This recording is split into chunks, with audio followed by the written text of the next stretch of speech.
Yo, what's happening, guys? It's Matt Wenning at winningstrength.com, and we are going to talk about the top 3 training styles that you're probably not using.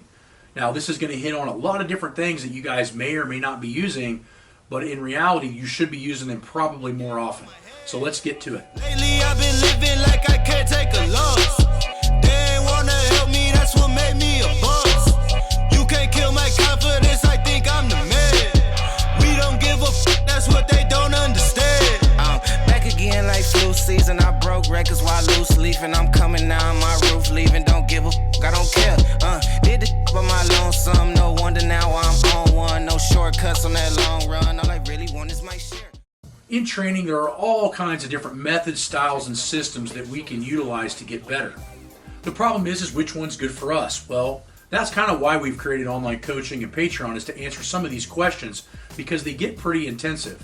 But I would say, if I were to take into a general account most people's training, there are 3 different styles of training or exercise typing that I think a lot of people are not using and should be using to get better results. The first one is the chaotic method.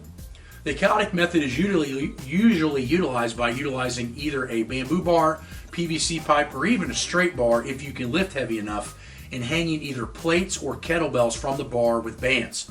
Now what this does is causes oscillation and bouncing, which is usually not very common in the natural environment as far as particular resistances are concerned.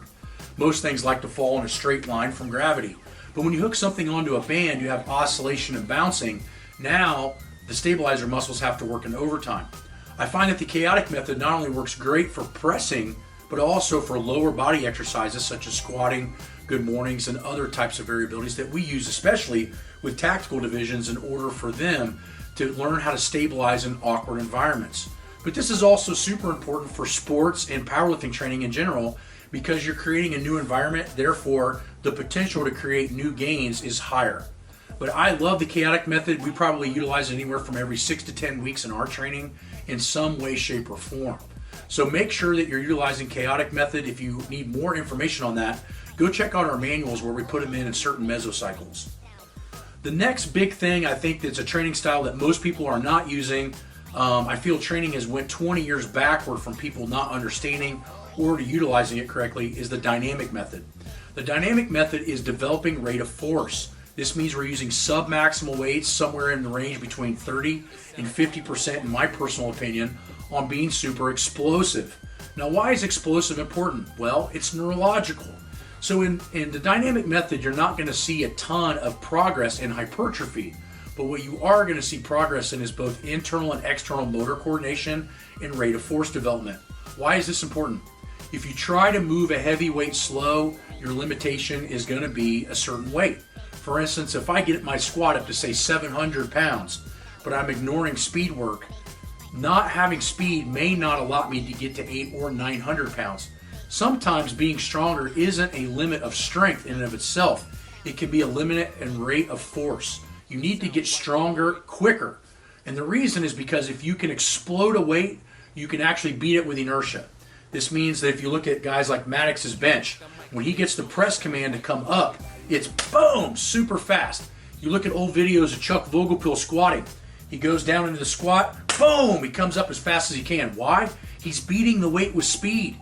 If you try to just out of the hole, it's probably not going to move. So the rate of force is huge, and the dynamic effort method, I think, has taken a lot of steps back. A lot of people aren't using it.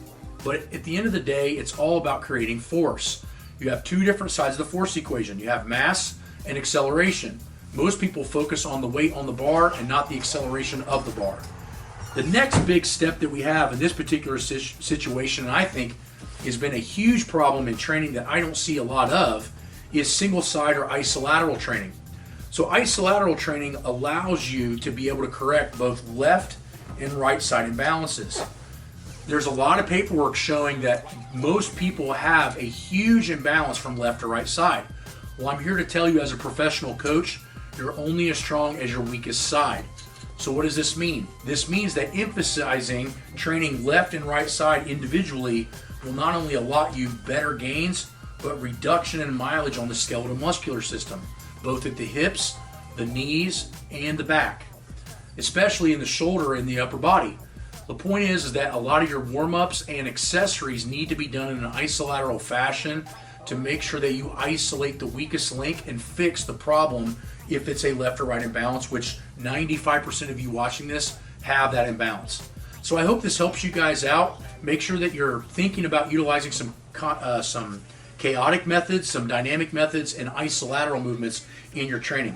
If you want to know how to put these together in an educated fashion, check out the manuals on winningstrength.com or get a hold of us for online coaching. Lately I've been living like I can't take a loss. They ain't wanna help me, that's what made me